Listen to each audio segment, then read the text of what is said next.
ในชีวิตฝ้ายมีคนหนึ่งเขาใช้คำว่าหนูเป็นวิตามินแล้วก็เป็นวัคซีนให้กับคนที่กำลังท้อหนูรู้สึกว่าเนี่ยตรงเนี้ยมันคอมพลีทมากๆซึ่งหนูหาคำอะไรมาอธิบายครับขอบคุณมากครับน้องฝ้ายขอบคุณพี่ฝนด้วยขอบคุณมากนะครับแล้วก็อีกอย่างหนึงเวลาหนูออกไปข้างนอก มีคนเรียกหนูว่านั่นไงดาราติ๊กต็อกคนดังติ๊กต็อกมันน่ารัก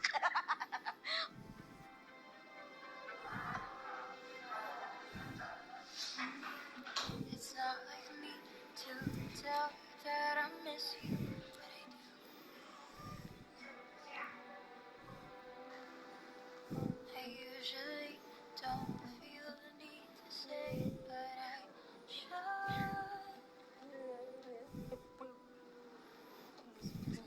Relax, notice how fragile we are. This seems sky, we've never been so far apart.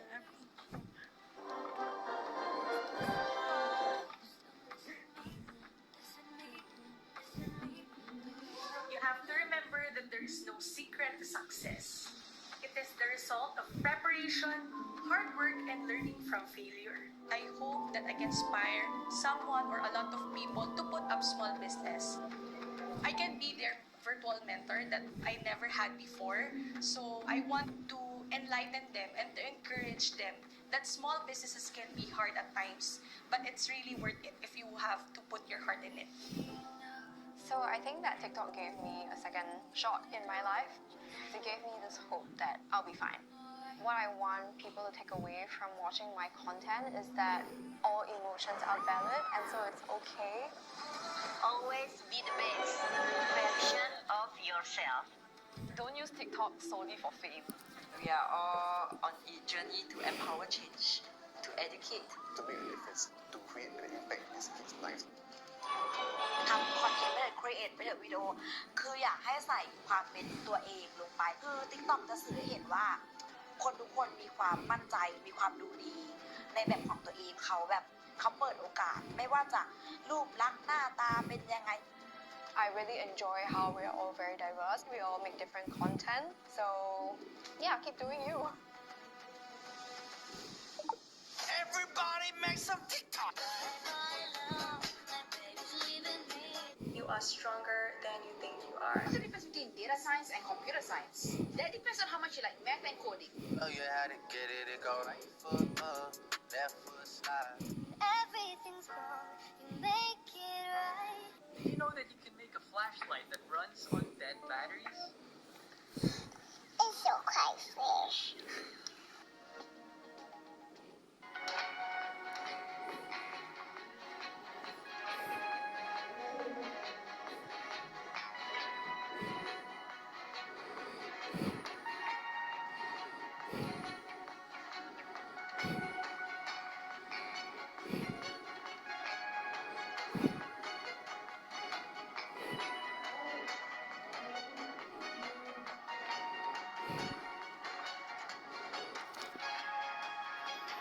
The CNA Leadership Summit, Trust Matters, coming this July.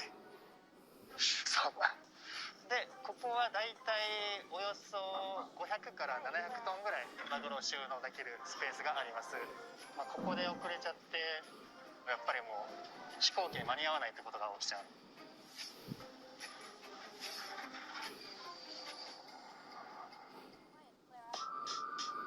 We know enough of this scale up. Different alleys would be governed by different gangs. Men seeking the affection of foreign females. Now make way for a lesser known scale up. Here you go, the creme de la creme.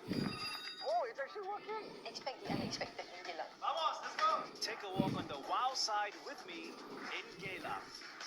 Sunday on CNA. This June, leap into a futuristic world where imagination, invention, and innovation become reality. What food will we eat in the future when all our resources run dry? We are losing land. Meet the modern-day farmers in a race to feed the world. I want to leave something good for the world. Gain access to one of the world's busiest airports as we reveal the unseen world and unsung heroes of shipping. Inside Air Cargo. Is it game over for this one successful video gaming giant. Japan kind of got caught in this trap. Witness these major players level up and smash through obstacles in Japan's Comeback Game. This June on CNA.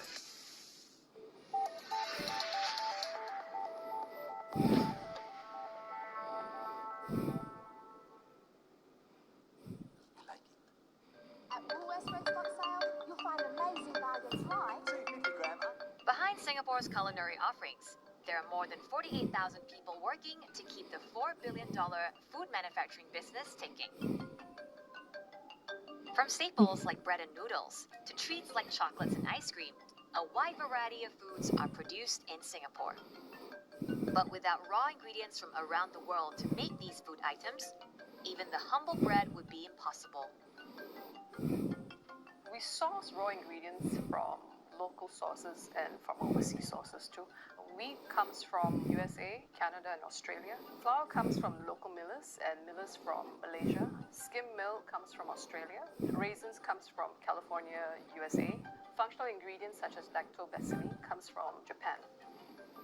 During COVID, what we found was there was definitely a supply shortage, or at least in the delivery of some of the ingredients. But we do keep enough stocks. Some of our stocks can run for 6 months, those that are not so perishable, some from 2 to 3 months.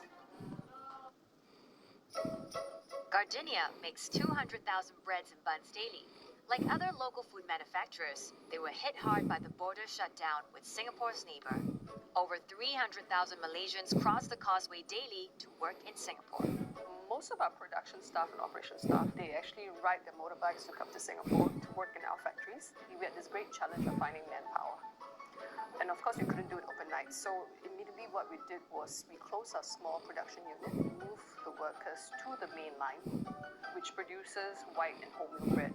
We managed to work with the union to get workers from other industries who had suffered during the COVID. One strategy to future-proof against such disruptions is to increase automation. Singapore's food manufacturing industry has been emphasizing the need to implement automation, mechanization, and robotics.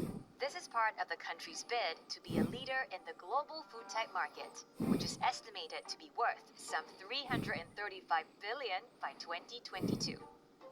Food technology, even globally, is an emerging area. There's limited expertise, limited talents, and we have to build these capabilities over time, and also the commercialization skills. This is an area, however, that Singapore sees as important and strategic, and we are prepared to invest the resources and also take a patient view towards developing it. And we expect to drive nearly 100 million investments in the coming years into disruptive agri-food tech companies. Cell-based milk, 3D food printing, jackfruit meat, cricket protein, lab meat, and so much more. Singapore's food innovation startups are pushing boundaries. By 2050, the world will need to be producing 70% more food with significantly less natural resources. In a region which prides itself on its rich food landscape, can we get used to a whole new way of eating?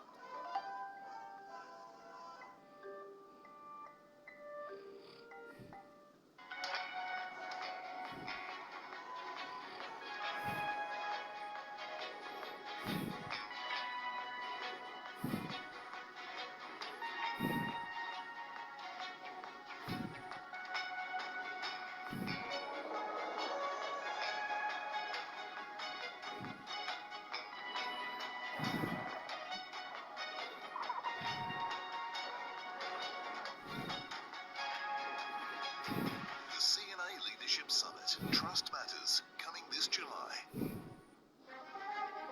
Separated by politics and ideology. Recent development has opened up an exciting new world. I'm Lim Yan-suk, CNA Seoul.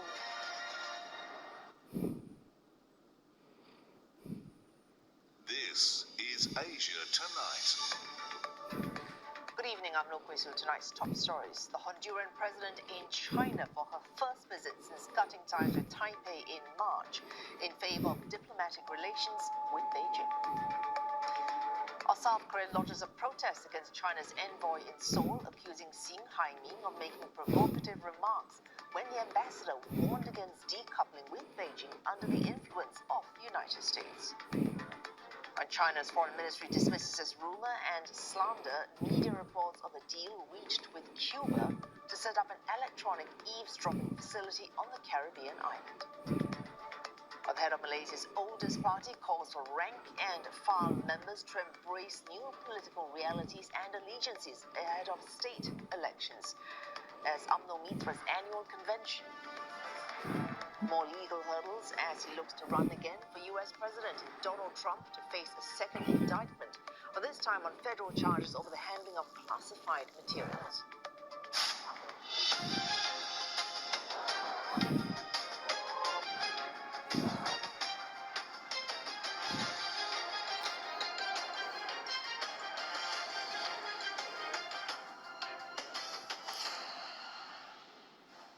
Hello, I'm Dawn Tan. Also tonight, Double Duck's debut in Hong Kong's Victoria Harbour, with the hope of bringing double the luck to those around it.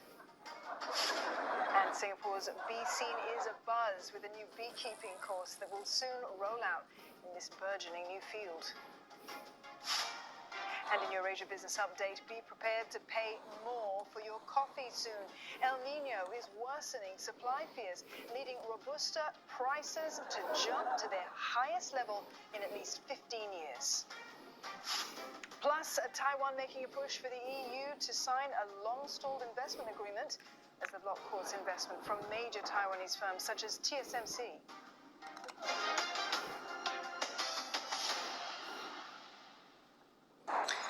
China's putting its latest victory in international diplomacy on full display, welcoming the president of the Central American country, Honduras, on her first visit to the mainland since formal ties were established. Xiomara Castro is set to hold talks with Chinese leader Xi Jinping. State media say the two heads of state will hold a meeting to jointly plan and chart the future development of bilateral relations. The visit, hailed by Honduran leaders as historic. Barely 2 months after establishing diplomatic ties, President Xiomara Castro is in China. She's on a 6-day state visit after receiving a personal invitation from Chinese leader Xi Jinping. Este es un viaje histórico de nuestra presidenta Xiomara Castro, histórico también para China, pues establecer relaciones, acercarnos los dos pueblos del mundo muy lejanos en el área geográfica. Entonces tenemos grandes expectativas en cuanto a que esta visita. The two heads of state are set to hold talks aimed at charting the future of China-Honduras relations. Observers expect several agreements to be inked. The visit comes just days after China officially inaugurated its embassy in the Honduran capital.